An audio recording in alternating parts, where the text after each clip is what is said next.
Barrister Parvateesam 3వ భాగం. ఇలా 4-5 రోజులైన తర్వాతను ఒకనాడు హైకోర్టంతా తిరిగి అక్కడ వకీళ్ల వేషభాషలు చూస్తూ, కోర్టుకు వచ్చే రకరకాల తగవులమార్లను చూస్తూ, కోర్టులో జరిగే న్యాయ విచారణా పద్ధతులను శ్రద్ధగా చూస్తూ 2 రోజులు గడిపాను. ఆ తరువాతను మదరాసులో ఉన్న ప్రాంతీయులైన పెద్దలు, పేరు ప్రఖ్యాతులు సంపాదించిన శ్రీ పేరి నారాయణమూర్తిగారనే వకీలు వద్దకు నేను ఒంటరిగా వెళ్లి నన్ను నేను పరిచయం చేసుకుని, ఇక్కడ హైకోర్టులో వ్యవహార పద్ధతులు తెలుసుకుందామని, నేను ఎక్కడ ప్రాక్టీసు పెడితే బాగుంటుందో తమ సలహా తీసుకుందామని ధైర్యం చేసి తమ వద్దకు వచ్చానని సవినయంగా మనవి చేశాను.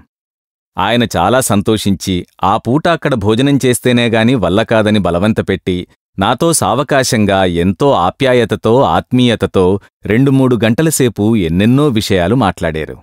ఆ ఊళ్ళో ఉన్నన్నాళ్ళు వచ్చి తన ఇంటనే ఉండమని ఎంతో బలవంతం పెట్టారు కూడాను. నేను ఇంకో 2 స్నేహితులతో కూడా వచ్చానని, ఈసారి వచ్చినప్పుడు తప్పక అక్కడికే వస్తానని నా ఆత్మబంధువులు ఎవరితోనో చెప్పినట్లుగా చెప్పి వచ్చేశాను. మన పెద్దలలో తరచూ కనపడే ఆర్ద్రత, అభిమానము, పరశ్రేయోభిలాష మరెక్కడైనా ఉంటుందా అనుకుని ఎంతో ఉత్సాహంతో మా మిత్రులతో జరిగినదంతా చెప్పాను.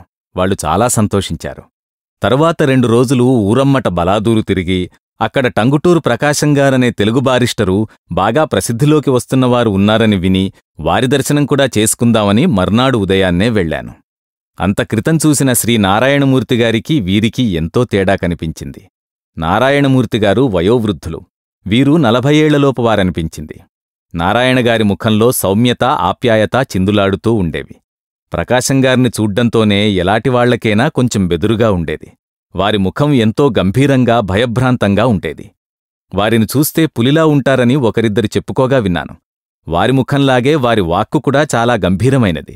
వారు మాట్లాడుతుంటే నాదం ఎక్కడ్నుంచో వచ్చినట్టు ఉండేది. నేను వెళ్లేసరికి కాగితాలేవో చూసుకుంటున్నారు. ఇంకా క్లయింట్స్ ఎవరూ రాలేదు. నేను బల్ల దగ్గరకు వెళ్లి నిలబడగానే వారు నన్ను ఒక్కసారి ఎగాదిగా చూచి, నేను నమస్కారమండి అని అంటుండగానే ఉరిమినట్లు, "ఆ, నువ్వెవరవాయ్? పొద్దున్నే ఎక్కడ్నించి దిగావు? ఇంత చిన్నతనంలో ఏ క్రిమినల్ కేసులో ఇరుక్కున్నావు? చూస్తే అటువంటి రకంలా కనబడదే" అన్నారు. నేనేం చెప్పనా అని ఆలోచిస్తుంటే, "కూర్చో, తర్వాత బోన్లో ఎలాగూ నిలబడాలి, అందాక కూర్చో" అన్నారు. నాకు వస్తున్న నవ్వు ఆపుకుని నెమ్మదిగా కూర్చుంటూ, "నేను బోన్లో నిలబడ్డానికి రాలేదండి. ఆ అవసరం ఎప్పటికీ కలగదనే అనుకుంటాను. అధమం అంత త్వరలో కలగదని ధైర్యంగా చెప్పగలను. నేనూ ఈ వృత్తిలో ప్రవేశించి జీవితం గడపాలనుకుంటున్నాను" అని నేను పైవాక్యం అందుకోబోతుంటే తుపాకీ పేల్చినట్లు "ఆ?" అని కుర్చీలో వెనక్కు జార్లపడి ఒక పెద్ద నవ్వు నవ్వి, "ఏమీ, నువ్వు వకీలు కాబోతున్నావా? ఇక్కడ్నే చదివినావా? BL first గ్రేడా? లా ఎందుకు చదివావప్పా?" అన్నారు. "ఈ 2 కాదండి, నేను బార్ ఎట్లా పాసయ్యానండి. మన తెలుగువారిలో ఈ డిగ్రీ తీసుకున్నవారు తమరే ప్రథములు, అందులోనూ అగ్రగణ్యులు అని విని తమ దర్శనానికొచ్చానండి" అన్నాను. మళ్ళీ ఆయన నా సమాధానానికి ఆశ్చర్యం వెలుబుచ్చుతూ, "ఆరిపిడుగా, అసాధ్యుడవేనే. నువ్వు బారిస్టర్వా? నాతో పోటీకి రావాలనుకుంటున్నావా? సరే కాని చూస్తాం" అని మళ్లీ కుర్చీ వెనక్కు జార్లపడి చేతిలో కలం టేబుల్ మీద పెట్టి, ఇప్పుడు చెప్పు, నువ్వెక్కడ్నించొచ్చినావు, ఎక్కడ బల్ల కట్టావు, ఎన్నాళ్లైంది ప్రాక్టీస్ ప్రారంభించి" అని ఇంకా వారు ఏదో అనబోతుంటే నేను చటుక్కున, "నేనెంతటివాణ్ణండి తమతో పోటీకి రావడానికి? ఎవరు వచ్చినా పర్వతాన్ని ఢీకొట్టినట్టుగానే ఉంటుంది" అన్నాను. ఆయన మళ్లీ కొంచెం మందహాసం చేసి, "ఓ, పరవాలేదు, గట్టివాడవేనే. పిట్ట కొంచెమైనా కూత ఘనంగానే ఉంది. అయితే ఇక్కడనే పెట్టావా ప్రాక్టీసు?" అన్నారు. "లేదండి, ఇంకా ఎక్కడా పెట్టలేదు. ఏ నిర్ణయానికి రానూ లేదు. మాది మొగల్తుర్రండి. అందుచేతను మాకు దగ్గర్లో నరసాపురంలోనో భీమవరంలోనో పెట్టవలననుకుంటున్నాను. ఇంకా ఏ నిర్ణయమూ చేసుకోలేదు." ఆయన పెదవి చప్పరించి, "పోనిద్దు, అక్కడేమిటి? అక్కడ ఎన్నాళ్లున్నా ఎంత కష్టపడినా నీకు ఎదుగూ బొదుగులుండవు. డబ్బు రావచ్చు కాని నీ ప్రతిభా ప్రజ్ఞాపాటవములు పైకి వచ్చి రాణించే అవకాశం తక్కువగా ఉంటుంది. ఇక్కడ హైకోర్టులోనే ప్రాక్టీస్ చేస్తే పెద్దల పరిచయమూ కావలసినంత అనుభవమూను, కింద కోర్టుల నుంచి ఇక్కడకు వచ్చే అప్పీళ్లు చేపట్టినప్పుడు నీ తెలివితేటలు ప్రదర్శించడానికి, నీ బుద్ధినైశిత్యం చూపించడానికి వీలుగా ఉంటుంది. నీ వీలుసాలు ఆలోచించుకుని నిర్ణయం చేసుకోవచ్చు. ఇక్కడికే రాదలుచుకుంటే కావాలనంటే నా దగ్గర అప్రెంటిస్గా కూడా చేరవచ్చు. ఆ తర్వాత నీ ఇష్టం, బాగా ఆలోచించి నిర్ణయించుకో" అన్నారు. ఇంకో 10 నిమిషాలు ఆ మాట ఈ మాట చెప్పి నాకు సెలవిప్పించారు. నేను ఎంతో సంతోషంతో నా బసకు చేరి నా మిత్రులను కలుసుకుని జరిగిందంతా వాళ్లతో చెప్పాను. వాళ్లూ చాలా సంతోషించి, "ఏమైనా సరే, నువ్విక్కడ్నే ఆరంభించాలరా ప్రాక్టీసు. ప్రకాశంగార్లాంటి వాళ్లు నిన్ను అప్రెంటిస్గా తీసుకుంటామని వారి నోటంట వారన్నారంటే నీకింతకన్నా కావలసిందేముంది? ఇంకో ఆలోచన పెట్టుకోకు. మద్రాస్ నివాసం నీకు తప్పదు. 3 cheers. అవసరమైనప్పుడు నీకు నైతిక బలం చేకూర్చడానికి మధ్య మధ్యన మేం వస్తుంటాంలే, నీకేం భయం లేదు అని ఏకగ్రీవంగా నా మిత్రులిద్దరూ అభయమిచ్చారు.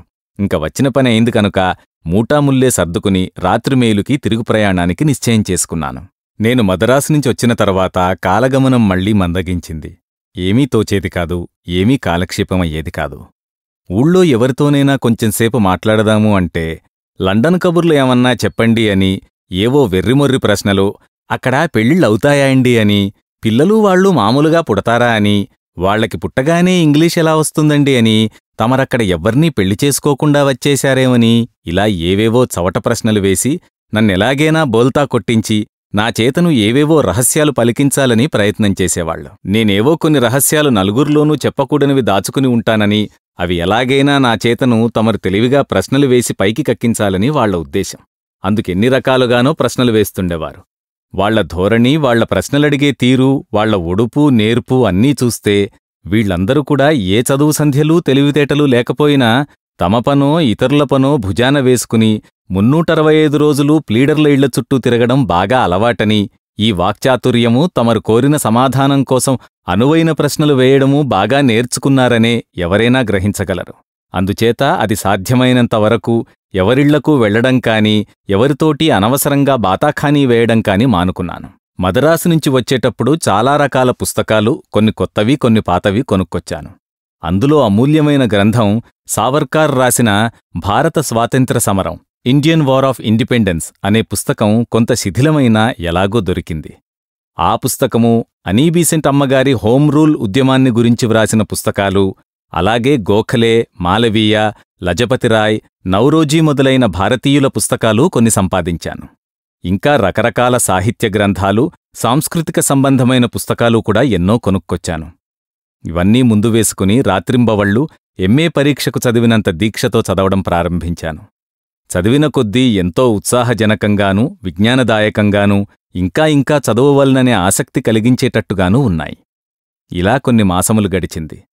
తాత్కాలికోపయోగములు లేని గ్రంథములు ఎన్నీ ఎంతకాలం చదవను? అందుచేతను మళ్లీ ఏమి చేయడమా, ఎక్కడ ఉండడమా అనే తర్జనభర్జనలు నాలో బయల్దేరినాయి. ఈలోపున నాకు తెలియకుండా నా భార్యను 10 రోజులపాటు ఇక్కడ ఉండే పద్ధతిని పంపించమని మా అమ్మ మా నాన్నచేతను ఉత్తరం వ్రాయించిందట. అందుచేతను ఒకరోజు తెల్లవారేసరికి ఈవిడ ప్రత్యక్షమైంది హఠాత్తుగా. నేను తెల్లబోయి సూర్యోదయం అవుతున్న సమయంలో చంద్రోదయం ఎలా అయిందా అనుకుని నిశ్చేష్టుడనై చంద్రబింబంకేసి చూస్తూ నిలబడిపోయాను. ఇంతలో ఇంకా మెలకువ రాలేదాని మందరస్థాయిలో మధురవాక్కు చెవినిపడ్డది. అప్పటికి పూర్తిగా మెలకువా చైతన్యమూ వచ్చినవి. కలిగిన చైతన్యం ప్రదర్శిద్దామనుకుంటుంటే నా ఊహ గ్రహించి ఆ అమ్మాయి తుర్రుమని మా అమ్మ దగ్గరకు పరిగెత్తింది. నాకు పొంగివచ్చిన ఉత్సాహము సగం చల్లారింది. కొన్నాళ్లు మళ్లీ కాలం వేగం పుంజుకుని పరిగెత్తసాగింది. 15 రోజులు 15 నిమిషాలులాగా గడిచిపోయాయి.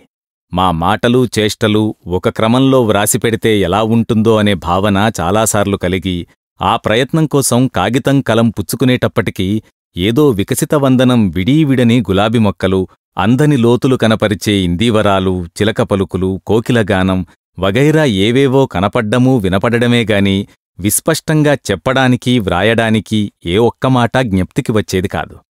అందుచేతను ప్రాణం విసిగి ఆ కాగితమూ కలమూ అక్కడ పడవేసి నా వాస్తవిక స్వప్నంలోకి దిగి జారిపోయేవాడిని. 15 రోజులు కాగానే ఆ కలలు ఆశలు రేకెత్తించే మనిషి ఇట్టే మాయమైంది. ఒకరోజు సూర్యోదయానికి అంధకారమే మిగిలింది. మరో 15 రోజులు ఏమీ తోచక కాలవగట్లను, చెరువుగట్లను, చేలగట్లను సంచారం చేస్తూ కాలక్షేపం చేసుకున్నాను. అప్పటికి మనసు కుదుటపరుచుకుని మా మాతాపితలకు ఇష్టం లేకపోయినా మదరాసుకు ప్రయాణం కట్టి అక్కడ మైలాపూర్లో ఒక ఇంట్లో వసతి ఏర్పాటు చేసుకుని మంచిరోజు చూసి నా ప్లీడరు వృత్తి ప్రారంభించవలనని సంకల్పంతో బల్లకట్టాను. బల్ల అంటే చులాగ్గా కట్టానుగాని తక్కినవన్నీ అంత తేలికగానూ త్వరగానూ ఎలా జరుగుతాయి? మదరాసులో ప్రవేశించగానే పేరి నారాయణమూర్తిగారి దర్శనం చేసుకుని కొంతకాలం మదరాసులో ఉండ నిశ్చయించుకున్నానని, అది స్థిరమైనా కాకపోయినా కొంతకాలం వారి ఆఫీసులోనే జూనియర్గా చేర్చుకోవలసిందిగా అర్థించాను. చాలా సంతోషం బాబూ, మీరెప్పుడో తప్పక వస్తారనే అనుకుంటున్నాను. మీరు వచ్చారు, చాలా సంతోషం. మీరేమీ ప్రస్తుతంలో ఎక్కువ శ్రమపడనక్కర్లేదు. రోజూ ఉదయాన్నే వచ్చి 9 గంటల వరకు ఇక్కడ కూర్చుంటూ ఉండండి. వచ్చిన ప్రతి కేసు మీరు కూడా శ్రద్ధగా గమనిస్తూ ఉండండి. ప్రతి కేసు పూర్తిగా అవగాహన చేసుకోవడానికి ప్రయత్నించండి. ఆ కేసుకు అవసరమైన విషయములు, ఇటువంటి కేసులలో పూర్వపు తీర్పులు ఎలా ఉన్నవో, ఆ తీర్పులు ఏ పుస్తకాల్లో దొరుకుతాయో చూడడం తెలుసుకోండి. దానిపైన ఈ కేసు మీద మీకెటువంటి ఊహలు, అభిప్రాయాలు కలిగాయో ముందు ఒక కాగితం మీద వ్రాసి సాయంకాలంగాని రాత్రిగాని నాకొకసారి చూపించండి. ఆ కేసు విచారణ అయ్యే రోజున శ్రద్ధగా ఉభయ పార్టీల వాదనలు వినండి. ఈ పద్ధతిని 5-6 మాసములు మీరు ఓపిగ్గా జాగ్రత్తగా అనుసరిస్తే ఇక్కడి పద్ధతులు చాలా వరకు మీకు అవగాహనవుతాయి. మధ్య మధ్యను మీకు ఉత్సాహంగా ఉంటే కోర్టులో కూడా నా దగ్గర కూర్చుని నాకు కావలసిన రెఫరెన్సులు కానీ పాయింట్లు కానీ అందిస్తూ ఉందురుగాని. ఏమంటారు? ఈ పద్ధతి మీకేమైనా నచ్చిందా? ఇది మామూలుగా జరిగే పద్ధతి కాదు. ఈ విషయంలో మీకు త్వరగా స్వతంత్ర ఊహలు, ఆలోచనలు పెంపొందింపజేయడానికి ఈ ఏర్పాటు చేస్తున్నాను. లేకపోతే మీకు వేరే అభిప్రాయాలేమైనా ఉంటే చెప్పండి నాతో, అలాగే చేద్దాం అన్నారు నవ్వుతూ. వారి ఆదరానికి, వాత్సల్యానికి నేనెంతో ముగ్ధుడనైపోయి, చాలా బాగున్నదండి ఈ పద్ధతి. తమరు సెలవిచ్చినట్లు అన్నిటిలోనూ స్వతంత్రంగా ఆలోచించే శక్తి నాకు త్వరగా అలవడుతుందని అనిపిస్తోంది. రేపటినుంచే ఇక్కడకు వస్తూ ఉంటాను. మీ అవ్యాజ ఆదరాభిమానాలకు కృతజ్ఞుడను. సెలవు అని నమస్కరించి వచ్చేశాను. ఆ రోజు అస్తమానమూ ఊహాప్రపంచంలోనే ఉండిపోయాను. సాయంకాలం నెమ్మదిగా బయల్దేరి ఆ పేటతోనూ వీధులతోనూ కొంచెం పరిచయం చేసుకుని సాయంత్రం సముద్రతీరానికి చేరుకున్నాను. ఈ రీతిగా మదరాసు జీవితం ప్రారంభమైంది. విదేశాలలో 3 సంవత్సరములు, ఇక్కడికొచ్చిన తర్వాతనూ గడిచిన కాలములోనూ ఒంటరితనం ఎప్పుడూ అనిపించలేదు. కాని ఈ విశాల మహానగరంలో మట్టుకు నేనేకాకినైపోయాను. మాట్లాడడానికైనా ఎరుగున్నవారెవ్వరూ కనపడలేదు. ముందు ముందు కూడా ఆఫీసుకు వచ్చే క్లయింట్లు ఎవ్వరూ నాకు పరిచయమూ స్నేహం అయ్యే అవకాశం అంతకన్నా కనపడలేదు. నేనూ ఒక ఇంటివాడినయ్యాను. నాకూ ఒక అర్ధాంగి, నా గృహలక్ష్మి, నాకు ఉత్సాహమూ ఆనందమూ ఇచ్చే శక్తి ఒకచోట, కేవలం జడంగానే నేనొకచోట ఉండడమేమిటి? ఇలా ఎంతకాలం అనే భావము ప్రప్రథమంగా కొట్టొచ్చినట్లు సముద్రతీరాన కూర్చుండగా తోచింది. కొంత వేదన కలిగింది. చీకటిపడ్డ తరువాత గృహోన్ముఖుడనై, కాదు హోటలోన్ముఖుడనై, అక్కడ సాంబారు రసాదుల అనుపానంతో 4 మెతుకులు చప్పరించి బసకు వచ్చి పడుకునే వరకు, అనగా అర్ధరాత్రి దాటే వరకు మనసు కొంచెమేమిటి చాలా ఇబ్బంది పెట్టింది. ఉదయాన్నే లేచి 7 గంటలకల్లా శ్రీనారాయణమూర్తిగారి ఆఫీసులో హాజరయ్యాను. నే వెళ్లేసరికి అప్పుడే వారూ స్నానాదికములు ముగించుకుని కాగితములు చూసుకుంటున్నారు. పార్టీలు కొంతమంది అప్పటికే తయారుగా కూర్చున్నారు. నారాయణమూర్తిగారు నా నమస్కారం అందుకుని ఆశీర్వదిస్తూ మందహాసంతో నన్ను రమ్మని సుఖాసీనుణ్ణి చేశారు. ఆ క్షణం నుంచి నా ప్లీడరు వృత్తి ప్రారంభమైందన్నమాట. బ్యారిస్టర్ పార్వతీశం. రచన కీర్తిశేషులు మొక్కపాటి నరసింహశాస్త్రి. గాత్రధారణ మిమిక్రీ జనార్దన్. సమర్పణ ఎడవల్లి అసోసియేట్స్. నిర్వహణ Arila studios. Audio engineer Santosh Vadnala. Studio sound city Hyderabad.